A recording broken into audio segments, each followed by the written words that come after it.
What's happening, Snuggle Bunnies? Welcome to Mean Age Daydream with me, your host, the bald and the beautiful Brian McWilliams, here on the Lions of Liberty Network. Thank you for joining me. Also, a big shout out to Are You Smarter Than a Politician? I was just on that fun game show about politics hosted by Free and had a great time the other day. Check that out. Just was on there last night. Also, of course, remind you guys to buy Woke Word Wars, available on Amazon, my hilarious political card game mocking leftism and woke wordism. It is hilarious. It's fun. It'll get to you in 2 days, just in time for Father's Day. So make sure you order one, or just order one for, S's and giggles. It's whatever you want to do with it. I don't care if you use it as a sexual toy, just buy one. All right. So welcome to the show, guys. I wanted to start off by talking about this Iran deal. And, frankly, the way I look at it is kind of like everything the government does ends up the same way, right? Where we're promised this is going to be a short-term skirmish, even though it's unconstitutional, right? Because it is a war that we had entered into. Congress did not approve it. Several failed votes to try to rein in the president's powers to unilaterally wage war. And finally now it had passed the House, basically rescinding the president's war powers, but zero chance of passing the Senate. So is what it is, not surprising. But like I said, this is embodying government. We're told it's going to be a short affair.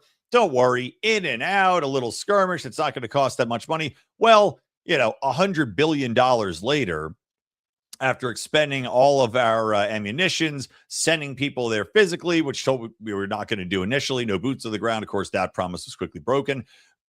Making life more difficult for every American by drastically increasing the price of oil while also spending billions and billions of dollars we don't have, going further into deficit, basically eradicating our ability to save on top of the 40% inflation that we've had the last few years, a real boondoggle. But it's not just the initial cost of this war. It's also that now, reportedly, the Iran deal, which has been floated out there was a 14-point memo, which has been shared now throughout the media, and I'll get into. We're now going to be paying something like $270 billion to rebuild Iran. So not only do we get to spend the money to fight this war, which, again, we saw no fundamental benefit from in the time being, but I'm going to talk about the possible benefit. We now get to pay for all the damage that was done. We get to rebuild our enemy, quote unquote, enemy's country.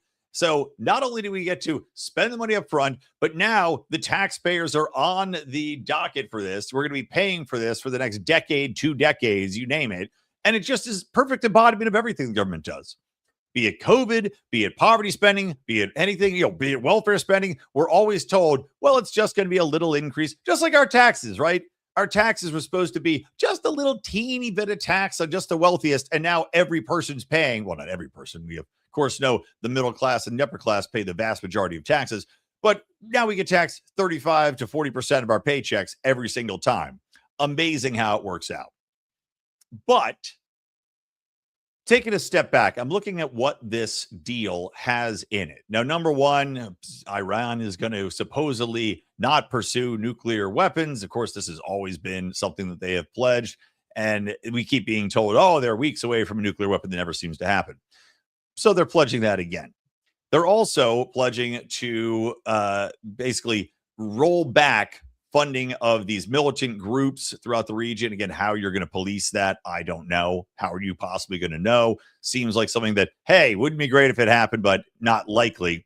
But the biggest parts of this deal to take away from are 2 things. Number one, reopening the Strait of Hormuz, making that, toll-free as per Trump's language, or the language in this MOU, the Memorandum of Understanding. Make that toll-free, great. Immediately we saw the price of oil drop.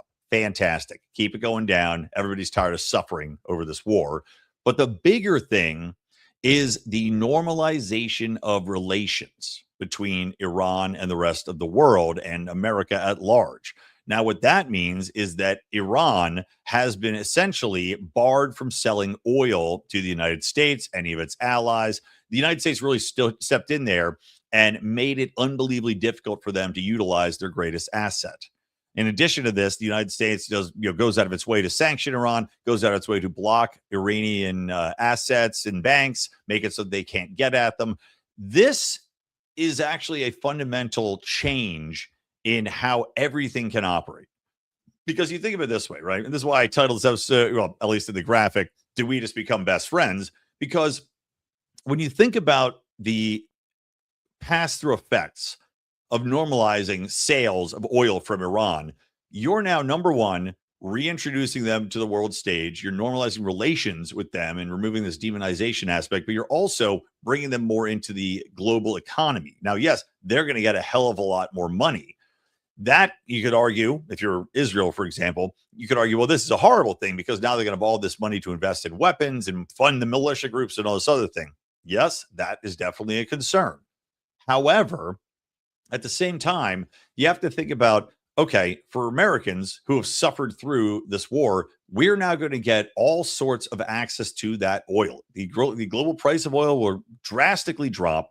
Everything that we use, which is why I was railing on these climate idiots, everything we use uses oil. Every product that we use uses oil in some shape or form, whether that is plastics, whether that is lubricants, whether that is the cost of shipping, whether that's just straight oil for, X, Y, and Z. Everything uses oil. So now you're saying, okay, Iran, you're allowed to play in the global sandbox. You're allowed to ship your oil everywhere and anywhere. Now, the next step in this is to also consider the fact that throughout this entire process, when Iran was barred from selling oil, it has been widely reported that Iran was functioning as basically a black market operation for a lot of funders in various countries, various banks, various nations are utilizing Iran in essentially a backdoor manner to, for lack of a better term, to money launder funds through Iran because everything was underwater. So there's been discussion as to whether or not Donald Trump has been making efforts this entire time to try to undermine influences of places like London. The London capture of the global financial marketplace to undercut their ability to do that. And reportedly, a lot of what was going on from London and kind of influencing the global economy was through these backdoor operations in Iran. Now, I can't say if this is true or not, but if it was true, this would fundamentally change that. And as I said, bring Iran into the sunlight. Now, if we normalize relations with Iran, that's obviously going to piss off Israel. And Netanyahu is already up in arms about this because the worst possible thing for Israel is to lose their bogeyman in Iran, right? Because so much of our funding goes to Israel. So much of our weaponry goes to Israel either in gifted manner or through funding that we provide them the funding, but then they buy our weaponry for this supposed boogeyman to maintain their independence, to protect themselves from the demons in Iran and all of the threats that are proposed by that regime. I have long contended that, and I think my point is even further strengthened now. I have long contended that it makes no sense for Iran to try to eradicate Israel from the face of the planet, even if that's what some of these more religious nutbags want to say. We want to make sure that there's turn to glass. It doesn't make any fundamental sense because you've got a regime in power there that is living the high life, that has control of their population. And honestly, opening up this global marketplace for oil should help that population. In fact, free up that population more. But if you have this regime in power, why would they risk being eradicated themselves by attacking Israel? Because you know what's going to happen. If Israel gets attacked in a major fashion, if there is some sort of massive attack, be it nuclear, be it a stockpile where Iran launches a full-scale war on Israel, then the United States will step in with the full force of its armies and eradicate that regime. Now that you've got a normalization of relations, a normalization of Iran being able to be a player in the global marketplace with its oil, the regime has even less incentive to try to attack Israel. So, if you're getting all this oil money, if your country is now massively profitable, why would you ever do anything to turn that over? Why would you ever even stick your toe in the water to try to upset that apple cart and go right back to the Stone Age where you're being sanctioned and you're being attacked and you're having clandestine operations take place and discussions about regime change? You wouldn't. You wouldn't. And Israel knows that. So Israel now is going to do everything within their power to try to fuck this up.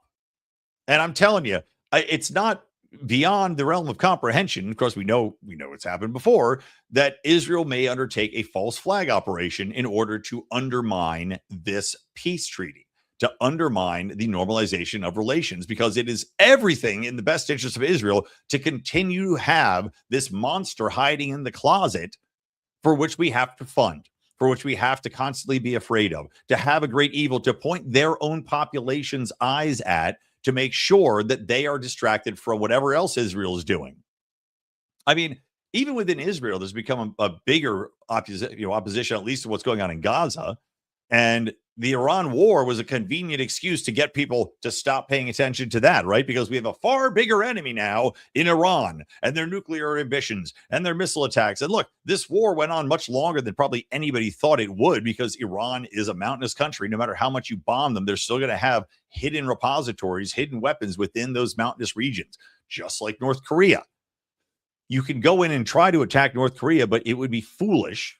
And again, I have long argued a normalization of relations with North Korea would actually benefit everybody, because their population will be increased as far as what they're getting, how they're able to live. They'll be exposed to more capitalistic tendencies, and that will open things up for everybody and improve the lives of those citizens. I hope the same thing happens with Iran.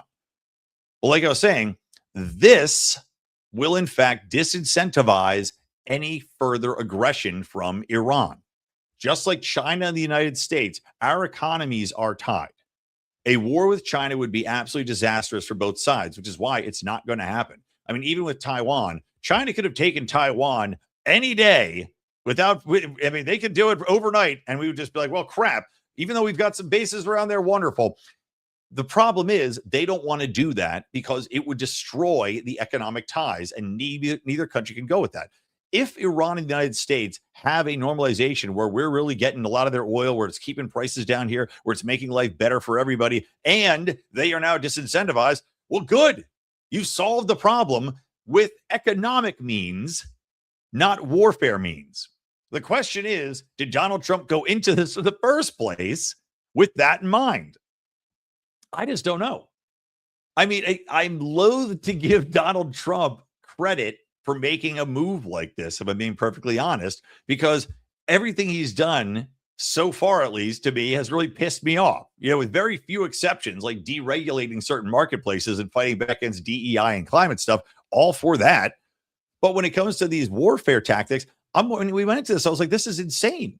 We're being drawn into this by Israel for no good reason, but maybe Donald Trump actually knew this all along. Maybe I didn't give enough credit. Maybe he's been playing this and saying, okay, Israel, we're going to let you draw us into this war because we know at the end of the day, when this goes on long enough, we're going to be able to get a far better outcome where we can defund you for a lot of the money that we're sending over your way. And we can get a massive benefit to our own economy by having access to that Iranian oil. I'm just saying, this may be a bigger deal than anybody realizes. This might be a game changer on multiple fronts. And man, I hope it happens. But Israel is going to do everything against it. Israel will, in fact, I'm telling you, try to engage in false flag operations, have, whatever attacks on U.S. bases happen. And let's not forget also, one of the things that was included in this MOU was a de-escalation of the war with Lebanon, what's happening with Israel attacks in Lebanon, the proxy states, essentially. So Israel's got a perfect environment in which to do this and to say, oh, look, Iran went back on their word. They're still attacking us in here. They're still bombing U.S. bases there in Lebanon. Oh, my God. I mean, this is the worry. And the question is going to be, is the United States smart enough to see through this?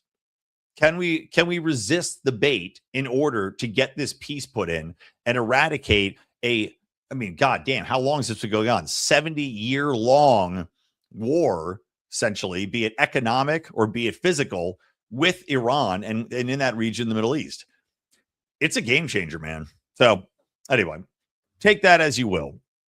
Next thing I want to talk about today, folks, is that California has just basically forced in and this is billions and billions of dollars. I mean, I think it's like over $500 billion, but forced the utility companies in California to include special earmarks with companies that they do business with, which of course, this is massive amounts of money. I'm not saying this is not like a $500 billion grant, but the amount of business that the utilities do in hiring companies to do different services, be it public relations, be it physical services, be it marketing, be it, you name it, whatever it might be under this umbrella, California has instructed utilities companies to only hire LGBTQ run businesses. Now, that's flat out discrimination, number one. And this is, when it boils down to it, this is discrimination based upon sexual preference, which, to my understanding, was completely unconstitutional. But yet, California is pushing this through, saying that you have to hire from these specific companies. And they're going to say, oh, don't worry. We're going to have very strict procedures in place to make sure these people are actually LGBTQ. Now, what that's going to look like, I don't know. When it comes down to making sure somebody's gay or not, what are you going to do? Come in and perform for me? Okay, yep. Perform oral sex on me, man. Like, how are you going to prove it? Do you have to show that you got married? Because all of these things are very easily disproved. And who are you to say, California government, which of course believes everything and believes in affirmative care for minors, where you say that you're a girl and now you have your breast chopped off and get hormone therapy, even though your parents have no idea about it. Do you really think that California is going to have people come in and tell them, nah, we don't think you're gay enough for this? There's no way. There's no way in hell. So, like so many of the other industries in California, like the Medicare fraud that has been so drastically exposed, for which, of course, California first said there is no Medicaid fraud, then said, okay, we're looking into Medicaid fraud, then said we are the number one combatter of medical fraud, something they said didn't exist 3 months ago or whenever the story broke. Do we really think that this is not just going to be yet another fraud slush fund? Because of course it is. Of course it is. Honestly, I'm debating saying that I'm gay and appealing to, going into these utility companies and being like, hey, I'm your number one super gay public relations professional. Hire me for $2 billion a year and I'll provide you all the services you can imagine. It's going to be abused. You can simply say, well, you know what? I just transitioned. And as a man like me, what are you going to say to it? I identify as a woman. Are you going to tell me I don't? No, you're California. Of course you're not. You're going to write me a check. It's one of the most ridiculous discriminatory policies, rife for fraud and abuse. And on top of it, let's say that this is only utilized by very moral people that fall into that spectrum of sexuality. Okay. Are we really pretending that this class of people needs to be catered to? I'm sorry. Every single company in California, especially, has gone out of its way, and their HR departments, run by either LGBTQ people themselves or very white liberal women, has gone out of their way to prioritize the hiring of these people. Why the fuck do we need a program to give them more money when they're already the chosen few, right? They're already in the protected class of people that you can't fire and get hired at a far higher rate than any other person. It's ridiculous. I mean, you can see how this happens too. People have done these, again, these are non-scientific studies, but because a straight white man can't get hired, you'll see people go, well, just as an experiment, I identified as a bisexual woman and set my application out. And instead of getting 0 replies, as people would do, they get 40% replies to every CV they send out. You already have a class that is getting massive benefits. Why the fuck do we need to now earmark special funds and special hiring for people that are already doing great? And also people that have, in many cases, dual income, no kids. Right? Why do they need the benefits?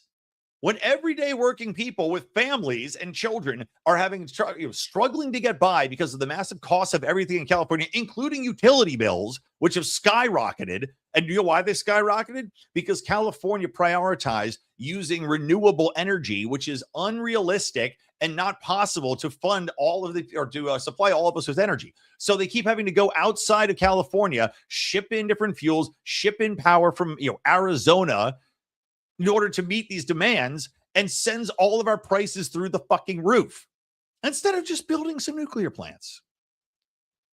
None of it makes sense. This is pure cronyism. This is people that are within the system looking out for their own. That's pure and simple what it is. I guarantee you it was pushed into being by people that identify within that spectrum of sexuality in order to give something back to their people, because that's who they're looking out for. And they hate, not saying everybody, but they hate straight people. That's what this is, because it's discrimination. Why are you discriminating against straight people?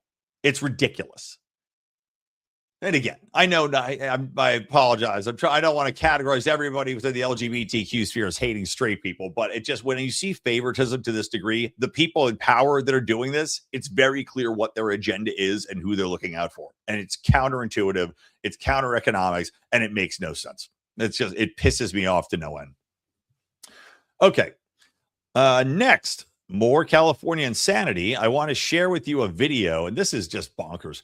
This is a bill called AB 205, and I want to play you this video from a representative named Carl DeMeo talking about this bill, which in a nutshell is being pushed forward to alter how Californians are able to use Apple Maps, Google Maps, whatever you might use, Waze, if anybody still uses Waze. It alters how you use those platforms and shoves you into different avenues to avoid certain roads. Now, let me allow him to give his best breakdown of this, because he does a better job than I'm going to do. Let me share my screen real quick for you guys. Share screen. All right, there we go. Let me play this, and he will give you the breakdown of all this sweet goodness.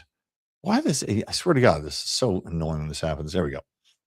California State Assembly member Carl DeMeo here with yet another bad bill alert in the state capitol. The politicians want to pass a bill, and even believe that they're trying to do this, to regulate and manipulate Apple Maps, Google Maps, or whatever software you use to plot out your commute. What business is it of government what route you take?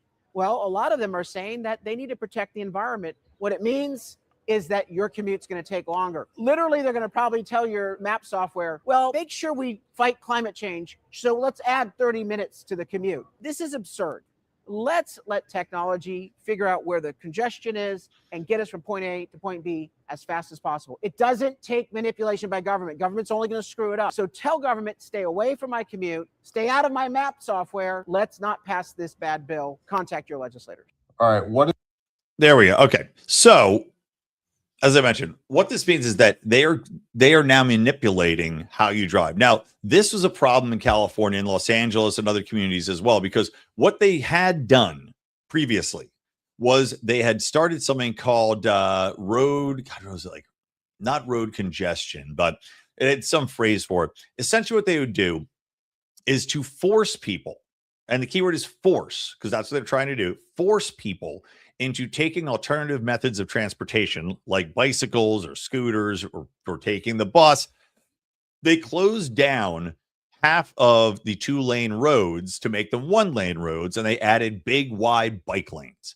Now, what this did was they targeted high congestion areas. Like, for one example, which they were forced to take back because people were so pissed off and it caused massive gridlock, was there's a road right by me that ran along the beach. And it was a nice thoroughfare, 2-lane roads on both sides of the road. You could cut down from where I live straight through to a town called Culver City. Everybody used it to commute. It was no lights on the road. You can jet down there, easy peasy Japanesey, and you're down to Culver City. They took away 1 lane on each side. They put in bike lanes. As I said, it caused so much gridlock, so much fury that the city council members essentially said, okay, we're all going to lose our jobs. And actually, one guy did lose his job in Venice doing the same thing, although they did not fix that road in Venice. They condensed one of the, Venice was 3 lanes. They condensed one down to 2 lanes. They added in massive bike lanes. Again, congestion, completely screwed it up. They did the same thing in Culver City, added in a massive bus lane. Now you cannot drive through downtown Culver City anymore. It's a nightmare. This is essentially that, but for your maps. So they're going to say, as this guy said, they're going to label these roads bike roads or walk roads or slow roads, aka the exact same thing here, reroute you so that you can't go down or don't go down that road and you have no idea. You're none the wiser. You're just sitting there puzzled because you're sitting, as this guy said, in 30 minutes of traffic. Because the real way to get there, the fastest way to get there, has been digitally blocked from you from seeing it by your government. This is absolute intrusion into everything. Again, if you're able to hack into maps, if they're able to see where you're going, what you're doing, number one, that's an invasion of privacy to me. Just like this bill to turn off your car and track everything you do and be in your car, looking at your eyes to make sure that you're not drinking or tired or masturbating, whatever it might be, that is a violation of your Fourth Amendment rights. That is a violation of your right to privacy. That is unconstitutional search, in my opinion, because they're searching you digitally, they're searching your environment, they're searching your behavior patterns. This is unconstitutional. And this type of bullshit is what these climate nutbags keep pushing through, even though we just saw the IPCC just admitted, oh, that's right. We've been cooking the books. Everything that you were led to believe as far as climate change, as far as this irrational fear of the oceans, overtaking Florida. Well, we put out the very, very highest possible outcomes from our climate models, which have been wrong for decades, by the way. Not a single one has ever been correct. We put out the most inflammatory possible doomsday scenarios and just laid them out there as though it was everyday happenstance and this was a sure thing. These people are psychotic. They will not believe that they were wrong. They will not believe that you should have a right to exist and that technology and the advancement of technology is going to solve these problems. They think they have to inhibit your life, how you live, where you go, how you drive, what you eat. I mean, this whole thing with the ticks is another thing I'm not going to get into today, but these ticks that create a meat allergy where you continuously see videos of tick boxes being dropped into farmers' fields without their permission ain't a coincidence. This is all driven by the same psychosis, which frankly cannot get eradicated from our culture fast enough. But this type of shit, this type of invisible government intrusion will pass, by the way. I can almost guarantee it because everything passes in the California Senate because the people in California Senate are psychos. They are activists. They are nutbags. They are as far left as you can possibly be. And they will pass this because they're going to go, well, you know what? We love walk streets. We love bike lanes. Let's have a nice, quiet road. And we're fighting climate change at the same time. Super quadruper. It will pass. But it's the invisible hand of government getting involved. And technology has become a problem in that regard because everything in government always is going to lean into authoritarianism. The government knows at this point in time its greatest enemy is, in fact, our population. That's why they're tightening controls. That's why you see what's happening in the United Kingdom. They don't want to lose power over their fiefdom, which has gotten so large, so profitable. I mean, there's no way in shit they're going to pull back on this. This is just yet another intrusion into your rights, into your privacy.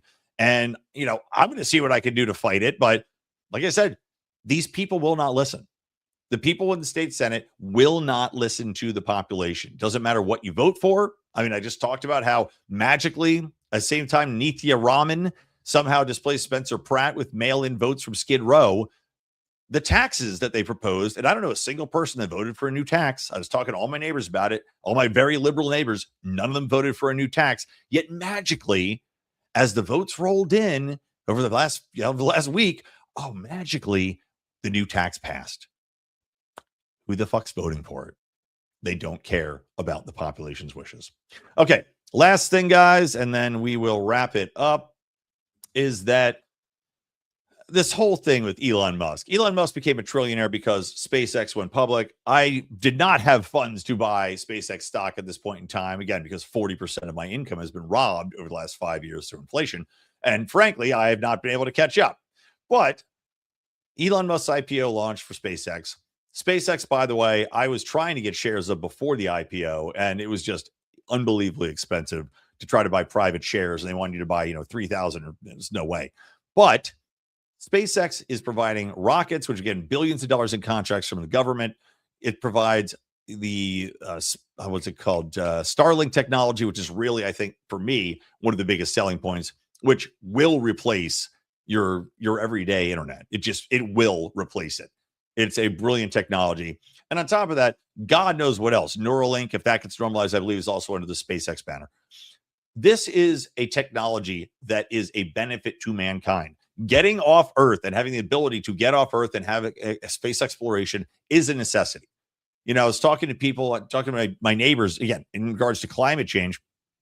I don't worry about climate change. What I worry about is massive shifts in the actual Earth, in a asteroid coming in a switching of the magnetic poles, which is like a worst case doomsday scenario, which will happen. There's nothing we can do about it. It has happened throughout time, numerous times, where the magnetic poles switch. You now have tidal waves, earthquakes, a doomsday level extinction event that hopefully we can survive somehow, right? But again, who knows if we can even see it coming.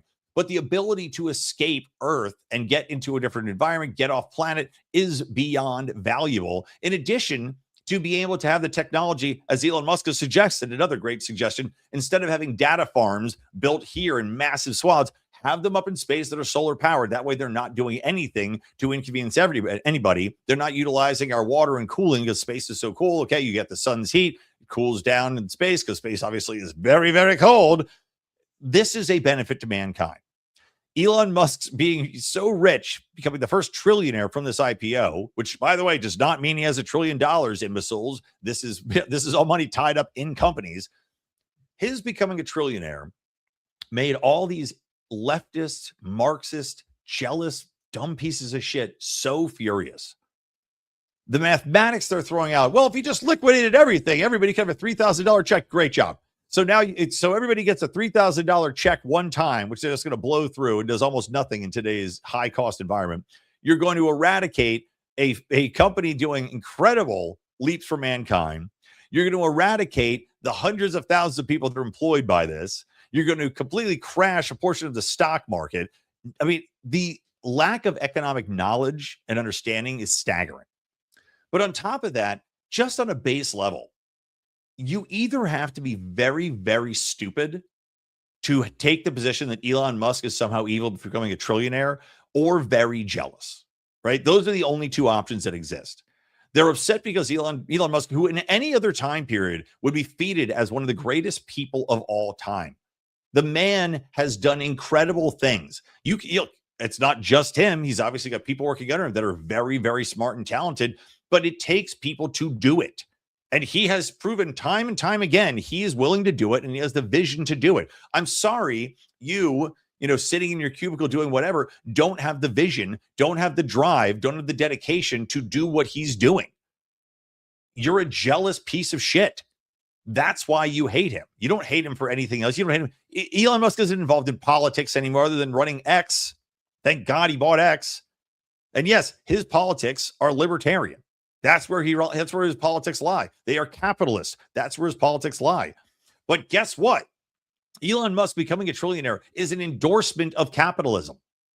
It's the greatest system ever. He has given so many people so much, not just as far as the technology, but all the people that are in his company working for SpaceX, down to janitors. I just read a story about a janitor who's worked at SpaceX for 10 years. He's a millionaire.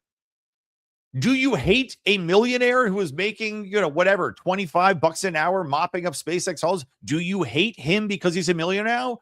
I bet you do.